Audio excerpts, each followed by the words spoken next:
மகபலிபுரத்தில் மருத்துவர் அன்புமணி அவர்கள் கூட்டவிருந்த பொதுக்குழு நாளை நடைபெறவிருந்த நிலையில் அதற்கு தடை கேட்டு நீதிமன்றத்தில் வழக்கு தொடுத்திருந்தோம். அந்த வழக்கு நீதியரசர் ஆனந்த வெங்கடேஷ் அவர்கள் முன்பாக வந்தது.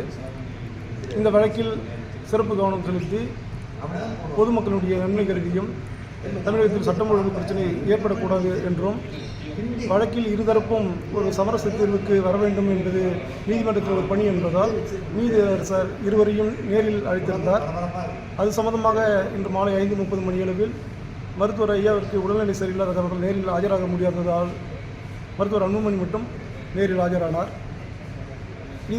இந்த வழக்கு சம்பந்தமாக நீதியரசர் மருத்துவர் அன்புமணியிடம் ஒரு மணி நேரமாக விவாதித்தார்.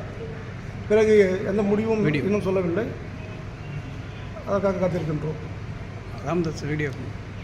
மருத்துவர் ஐயா அவர்கள் நேரில் வர இயலவில்லை என்றாலும் கூட நீதிமன்றத்தை மதித்து அவர் வீடியோ கான்ஃபரன்சிங் மூலமாக நேரடியாக நீதிபதி முன்பு தோன்றி தனது தரப்பு விளக்கத்தை சொன்னார். அந்த விளக்கத்தில் மாநாடு நடைபெறும் வரை, மகளிர் சங்க மாநாடு நடைபெறும் வரை இந்த பொதுக்குழு என்பதை நடத்தக்கூடாது என்பதை அவர் ஆணித்தரமாக சொல்லியிருக்கின்றார். ஓகே, கேஸ் தள்ளி வச்சுட்டோம்.